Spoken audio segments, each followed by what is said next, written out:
LA Kings fans react to the Drew Doughty injury and more on this fan feedback edition of Locked On LA Kings.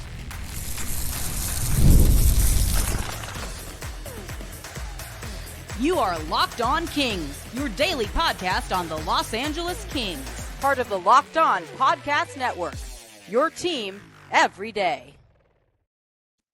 Hey, Kings fans, welcome to Locked On LA Kings, part of the Locked On Podcast Network, your team every day. Thanks for making Locked On LA Kings your first listen every day. We are free and available wherever you get your podcasts.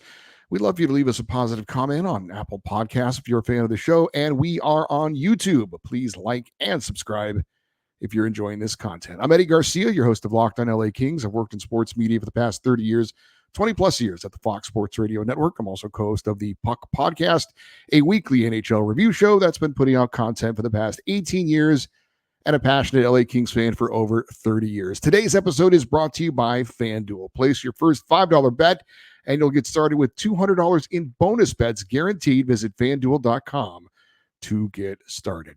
Well, no whispering on this an on-location edition of the fan feedback show. We had that last week in Pittsburgh in a hotel room, but not the case this week. But also, not surprisingly, this week's fan feedback show is pretty much exclusively about fan reaction to the injury to Drew Doughty. But before we get into that, we do have a couple of updates and what the latest is going into the weekend on the Drew Doughty injury front. The LA Kings PR Twitter account put on social media on Friday, quote, defenseman Drew Doughty will undergo surgery to repair a fractured ankle and is listed as month to month, end quote. So basically just the basics there from the actual team itself.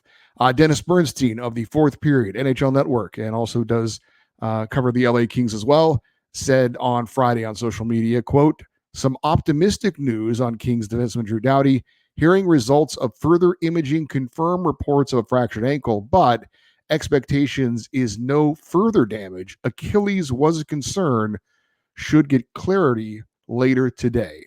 And finally, from Frank Cervelli, NHL reporter for the Daily Faceoff and fairly well-respected NHL insider, he put on social media, quote, hugely disappointing news for Doughty and LA Kings, as sources say surgery will also likely include damaged tendon repair, timeline to be determined, dependent on extent of repair, ballpark 10 to 14 weeks, end quote. So all in all, I got to say for me personally, not as bad as I feared it might be. If we're talking 14 weeks, that's a little over 3 months.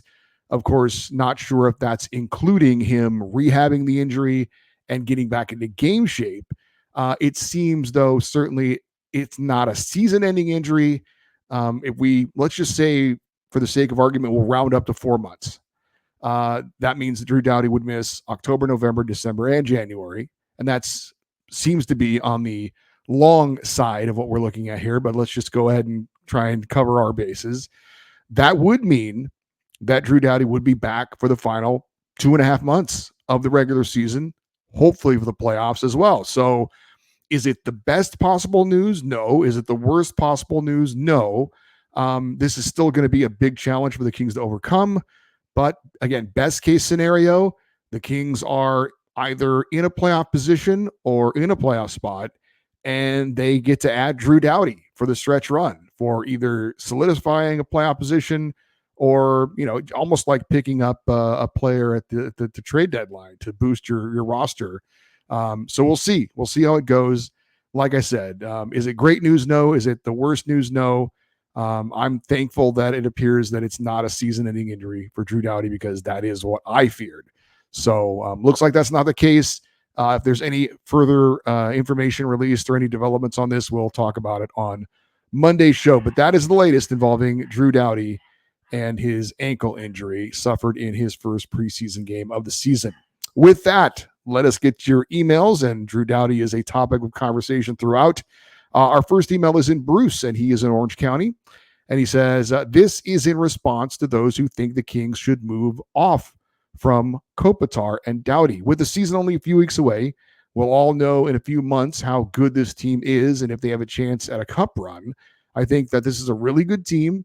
And in my opinion, Kopitar and Doughty are two of the most important components of the roster. Although I agree with the people who believe the Kings did not need an elite scorer, I also agree with those that believe the team that have won the cups had balanced scoring up and down the lineup. I think the organization has accomplished that with this roster. Jano and Fogle are underrated. Kemper will bounce back. I would also argue that QB is going to be a top 10 scorer. And if both Clark and Turcotte get the ice time they deserve, they will have breakout seasons. So much will depend on Hiller and, of course, injuries. Will he be more fluid with the line combinations like Sutter, or will he follow McClellan's more stubborn philosophy and stick with lines that are not winning hockey games? For instance, I think it is great that he's giving Laferriere a chance with Kopitar and Kempe on the first line. But if it's not working after a few games, he can't leave them together like McClellan did with Kopi, Brown, and Iafallo for an entire season. Regardless, I think we should know exactly how good this team is around the 30-35 game mark. And if the team is out of the playoff spot, if Turcotte isn't getting 16 to 80 minutes per game, and if Byfield isn't on a point per game pace, and Kemper has a goal against average over 2.5 and a save percentage around or under 920, well, that's not that bad. And Doughty and Kaliyev still aren't back. I agree we should move on from Kopi and Doughty in favor of a rebuild. So a lot there from Bruce in Orange County. Well, let me start off by saying you're talking about moving away potentially from Kopitar and Doughty. Kopitar's got 2 years left on his contract. Doughty's got 3. They both have full no movement clauses. So unless they want to be traded, they're not going anywhere. And the only scenario that I would see either of those players asking for a trade is if the Kings were one of the worst teams in the NHL, and I don't see that happening.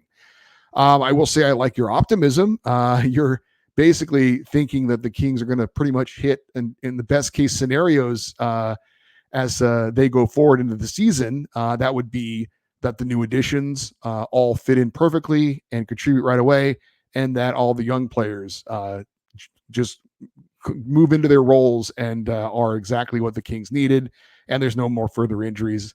I would say, as far as Quinton Byfield goes, for him to be a point per game player this season, he would need to have 27 more points than he did a year ago. Now, that's possible. And I do like the line that he is going to start off the season playing on with Kevin Fiala and Warren Fogle. For him to be a top 10 NHL scorer, you're talking about a 100-point player. And that would be a 45-point jump for Quinton Byfield. Now, he did jump 33 points from the year before to last season, but that would be a pretty big leap. I would be very surprised if Quinton Byfield improved that much from last season. So I don't see Quinton Byfield being a top 10 scorer, but could he be around a point per game? Yeah, I think he could be around a point per game if everything goes well.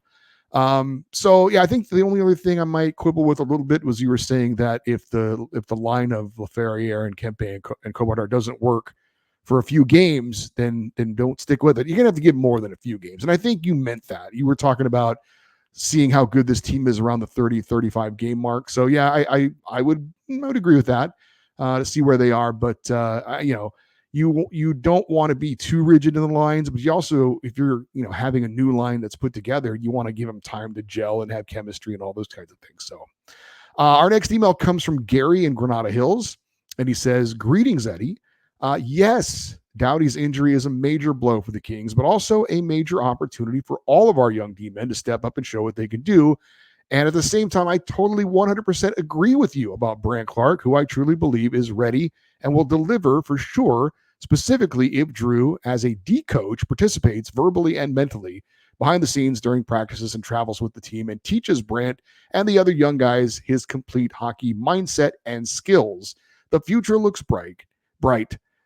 Go Kings go." And that was Gary from Granada Hills. Well, obviously, I like you agreeing with me about my idea that the Kings should use this opportunity to accelerate Brandt Clarke's transition into the NHL. Look, it would be great if Drew Doughty wanted to take on a bigger role mentoring Brandt Clarke as he goes through his rehab process, but that's up to Drew. He's paid to play. He's not paid to be a coach, so that's completely on him. The organization shouldn't demand that from him. As far as him traveling with the team while he's rehabbing, I don't think that's going to happen. I just don't think that's done, frankly. And I'm not even sure it's allowed. If you have a guy on long-term injured reserve, can he travel with the team? I don't even know about that, but I can't see that happening regardless, just because it just isn't done. And I think Drew probably doesn't want to do it, to be honest with you. But as far as Drew Doughty being a mentor for Brant Clark, I will say this. I'm sure that Drew is a text or a phone call away. If Brant Clark ever wants to reach out and ask him advice about anything, I'm sure Drew Doughty would be more than happy to help him out in that regard. If he wants to do anything more than that, that's on him. We've got more thoughts on Drew Doughty and more coming up here on Locked On LA Kings, your team every day.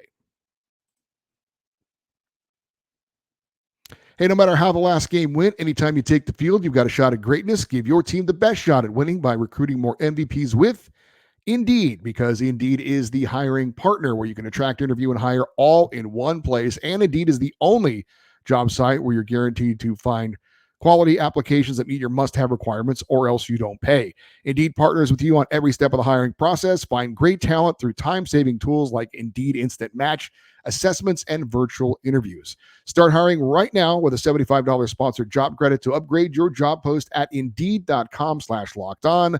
Go to Indeed.com/lockedon to claim your $75 credit. Indeed.com/lockedon. Terms and conditions apply. Need to hire? You need Indeed. And for those of us that live in the LA area, we're very lucky. We have so many opportunities to see live events, sports for sure. I'll be at the Chargers-Chiefs game this Sunday.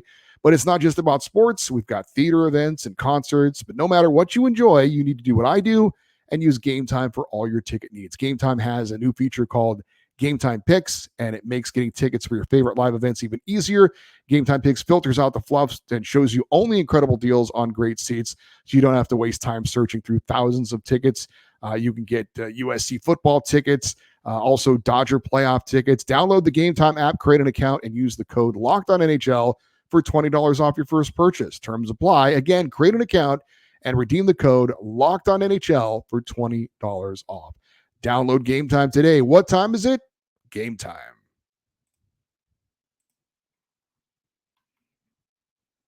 All right, our next email comes from Peter, and he is in Vail, Colorado. And he says, I have been a Kings fan since I moved to LA in the mid-'80s.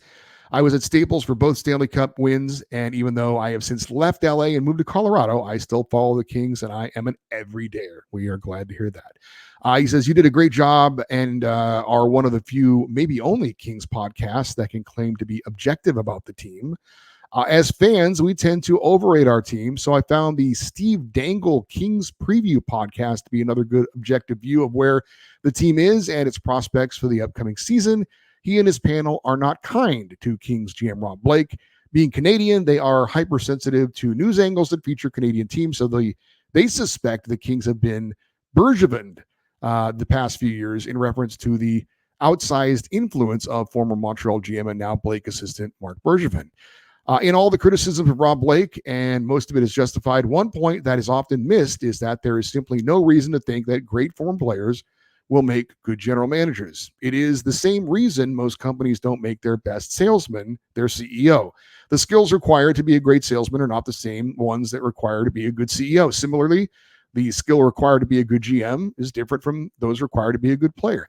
If you go through NHL history, the most effective GMs have been Sam Pollock, Montreal dynasties, Bill Torrey, New York Islanders dynasties, Jim Delavano, Detroit dynasties, Lou Lamoriello, New Jersey dynasties, to name three. Actually, I think that was four. Anyway, you could even put Dean Lombardi on the list. None of them were great players. Maybe Glenn Sather of the Oilers is an exception, but he was a mediocre NHL player at best.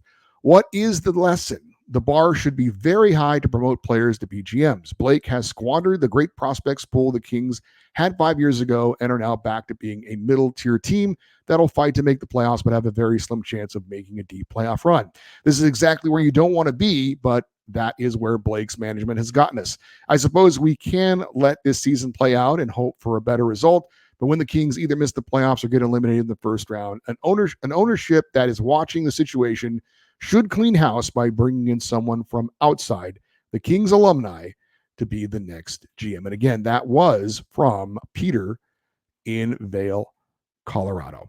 Well, I will say this. I normally don't watch or listen other people's podcasts about the LA Kings because I want my opinions not to be influenced by what other people's opinions are.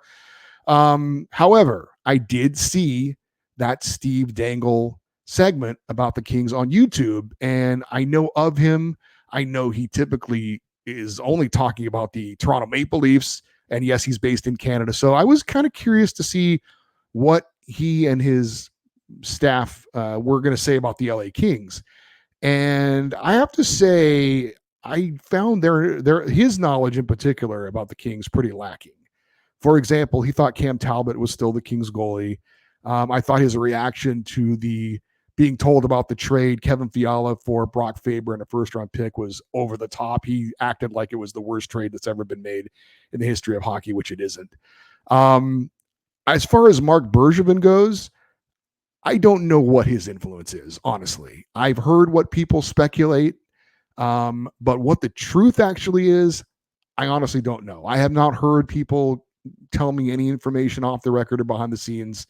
I don't know. Maybe all the things I hear are true, and maybe they're not. I just honestly don't know. But I've heard the rumors, if you want to call them that, as well, that he's an influencer behind the scenes, and his influence isn't been great. I don't know if that's true or not, to be honest with you. As for your great players don't make great GMs, there are examples certainly on both sides. But, I mean, Jerry West was a pretty good player and GM for the Lakers. If you want to just talk hockey, Joe Sakic with the Avalanche, Hall of Fame player, was helped construct the Stanley Cup winning team not long ago. Steve Yzerman, more specifically in Tampa Bay with the Lightning, constructing a team that won multiple Stanley Cups. He's now in Detroit trying to resurrect that franchise. That's not going so well at the moment.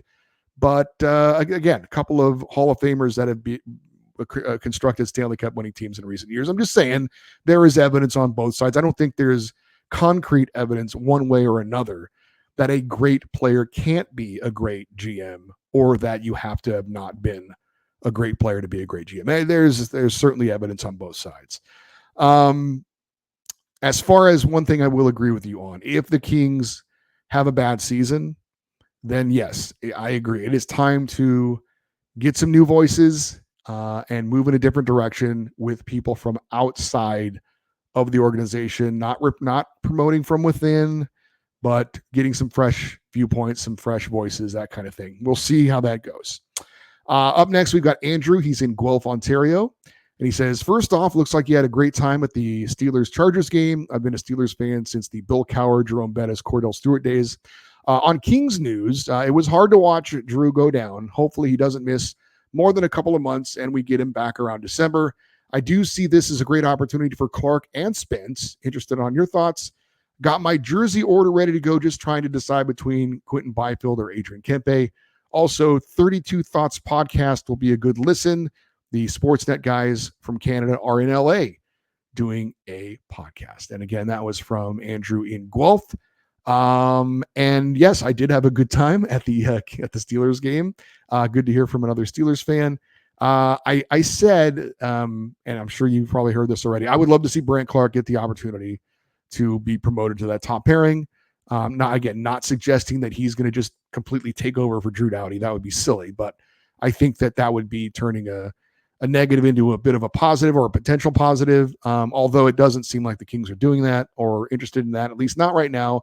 I did hear that Jim Hiller had another quote being asked about that, said that Clark would have to earn it. And of course, I mean, okay, we'll see. Now, as far as getting a new jersey, if you're watching on YouTube, I'm wearing my Drew Doughty Stadium Series jersey from the game they played up in Santa Clara against the Sharks. I was at that game. And I was thinking, if I do get a new Kings jersey this year, I think I might go Quentin Byfield. I think I might go Q. And I did say I usually don't listen or watch other podcasts. But the 32 Thoughts podcast is something I listen to quite a bit. It's more of a league-wide information podcast. So it's not really giving opinions necessarily about the Kings. Anyway, Jim Hiller is a guest on the 32 Thoughts podcast. It's hosted by Elliot Friedman. He's, I think, the best NHL insider out there. Very fair-minded, Not a lot of hyperbole, just kind of facts. And I think he delivers it in a good way. Anyway, I will be checking out that podcast this weekend and the interview with Jim Hiller. This comes from Danny in Pasadena. He says, why don't the Kings contact Kevin Shattenkirk? He's not Drew, but he brings veteran experience. Clark, way too much pressure on the kid. Spence, he has the moves, but not the scoring. It's not fair for me to compare Drew to the kids. And that was Danny in Pasadena. And I look, again, I'm not suggesting Brant Clark be asked to fill Drew Doughty's skates.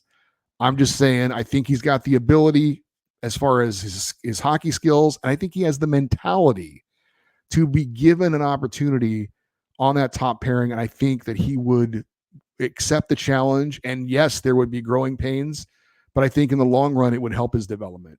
But again, that's my opinion. What do I know? As far as Kevin Shattenkirk, if you're not familiar with him, he's a veteran defenseman who's available. He's out there as an unsigned free agent.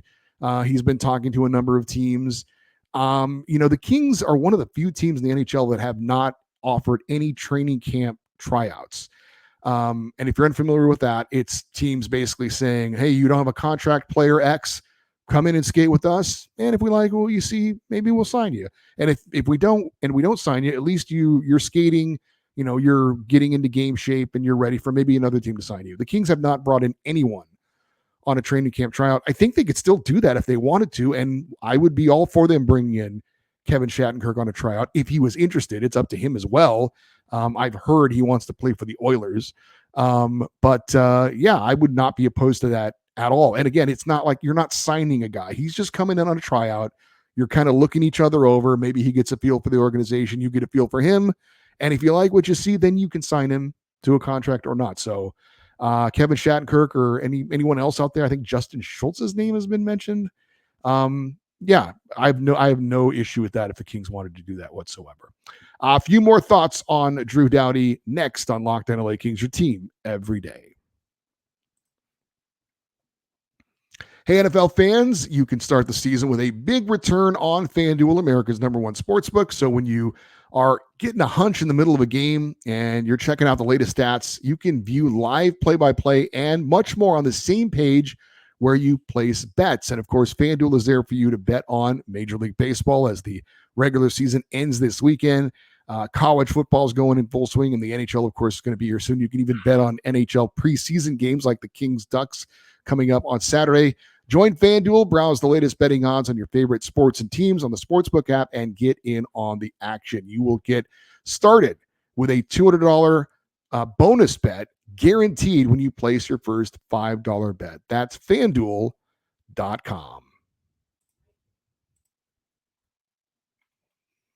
All right, a couple more emails before we wrap up this week's fan feedback show. This is from Scott in Simi Valley, who is a regular emailer. He says, well, more bad news on the injury front with Doughty out. In terms of numbers of replacements, I'm not worried, and I hope the Kings don't trade for another D-man. England and Burrows are not Drew, but they do provide depth and won't hurt in the physicality department either.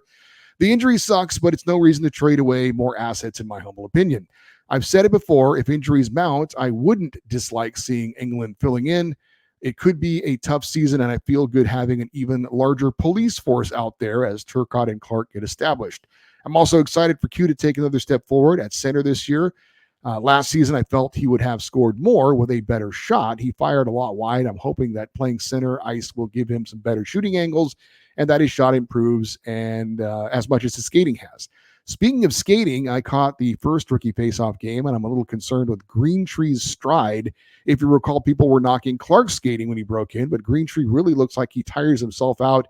I'd like to see he and Clark train with the same skating coach Q did. Of course, for Clark, that will have to wait for now. By the way, the Kings do have a guy set up in the president's office who could give some shooting pointers to Q. I say lace him up, Luke, and pass along some of your lucky shooting magic to Byfield. P.S. I'm liking the little I have seen in Andre Lee. Hope he makes the big club soon. Thanks, Eddie, and go Kings go. And again, that was from Scott in Simi Valley. I agree with you about making any kind of trade early in the season. I don't think they're going to do that. I think the Kings should just let's see what we've got on the ice before we decide if we need to bring somebody in from the outside. as you know, also there's some preseason games and a handful of regular season games at the start of the year. Let's see what we've got, and then if there's a real need to bring in somebody, then you can explore it then. As far as Liam Greentree, I was also out there for the first rookie faceoff game, and I do understand what people say when they criticize his skating. He's a real plodder. He's not very fluid in his skating, but he's still young and he can work on it. Hopefully he will. And I will agree with you about Andre Lee. I've really liked what I've seen from Andre Lee. I love his physicality and I love his desire to go to the net. And he's got some skill in his game as well. Our next email comes from Mike Matheson. He's in Ukaipa. And he says, first of all, I appreciate all of your content and commitment to our hockey team. And when I say we, I must admit I'm a new hockey fan. Only last year, my little one had a cheer event in November, and we ended up at an Ontario Reign game. As I sat in the stands, I said to myself, where has hockey been all my life? As a baseball fan, I have never really paid much attention, but quickly became interested in the sport. And by December, I was watching every Kings game, eager to see what was going on. Then finding myself at my first Kings game in January, the winning streak, the losing streak, the new coach. In June, I got my first hockey sweater, jersey. Of course, it was Doughty, eager for the new season, and I have started watching preseason. And here we are, Doughty injured. I will attend the Kings-Ducks game this weekend in my new hockey jersey supporting Doughty for a quick return. Thank you for educating me on this great sport and sharing your passion. Go Kings, go. And that was Mike in Ukaipa. Well, Mike, thanks for passing that along. I am so happy you found the sport of hockey, and if I can do anything at all to help you learn more about the game and appreciate it, I am absolutely here for that. I love hearing about new fans coming to the game. It's a great sport. I didn't grow up with it. Being born in Hawaii and raised in Central California, we didn't have a sheet of ice in the little town I grew up in. But once I got into hockey, I just got addicted to it so much, and I do 2 podcasts and. It's a great sport, and you don't have to grow up with it to love it and to recognize how great it is. So great to have you on board, Mike. Hope you're an everydayer, and hope you get to see a lot of good Kings hockey this season. Our final email comes from Ed in Brea. He says, congratulations on winning your bet of the Steelers defeating my Chargers last Sunday. If you'd like me to wear a Steelers hat at Chargers night at the Kings game, I am cool with that. Well, let's do that then, Ed. He says, I will say I guarantee we will defeat the fraud Kansas City Chiefs since I will be there. Ed, your predictions aren't going well. Maybe let's ease off on the Charger predictions right now. He says, busy sports weekend for me. Saturday, Kings Empire Classic in Ontario, Chargers SoFi Sunday, and then Kings at the Quack Center on Monday. He says, now to the Kings. Doughty's injury stinks. According to my info I got from medical friends, his injury is a minimum 2 months recovery. So the earliest he can return is likely early December. Hopefully not longer. It's going to be longer. He says this one hurts because not only is he our best defenseman, he's also our best offensive defenseman and our quarterback on the power play. Brent Clark could be the next guy. However, I'm not completely sold on him yet since he is still developing and I need to see more. To me, Jordan Spence has to step up offensively. Need more than 1 goal this season to contribute. Also, we need that D-man to quarterback and produce on the power play. Other than that, Hiller made a good choice in having Janot with Moore and Deneau, along with Fogle with Byfield and Fiala. It's our defense I worry about. Nice to see our new free agents scoring in Vegas. Keep up the good work. Go Kings, go. And that was Ed in Brea. And as Ed said, coming up, Kings have a pair of preseason games against the Ducks, Saturday in Ontario, and then Monday in Anaheim. For you everydayers, coming up on Monday's show, we'll recap what we saw from the Kings on Saturday and what they're doing in training camp and in these preseason games to prepare for not having Drew Doughty, who's going to be playing in his spot, power play, all those kind of things. Plus, I want to promote this. We are going to have a Kings Roundtable show coming up next week. I'm going to be joined by several Kings reporters, people that you've seen as guests on previous shows on this channel. And we're going to talk all about the Kings as we count down to the NHL season. That should be very fun. I hope you will enjoy that. And that's coming up next week. Thank you to everyone who took the time to email. Obviously, I appreciate it. This show is literally not possible without you guys doing so. If you want to send an email for a future show, lockedoneddie@gmail.com, EDDIE. Stay interactive with the show on social media, X, Twitter, and Instagram. We are at Locked On LA Kings. I'm Eddie Garcia. Thank you for listening and watching this episode of Locked On LA Kings, part of the Locked On Podcast Network. Your team every day. Have a great weekend. We will talk to you on Monday. And as always, go Kings, go.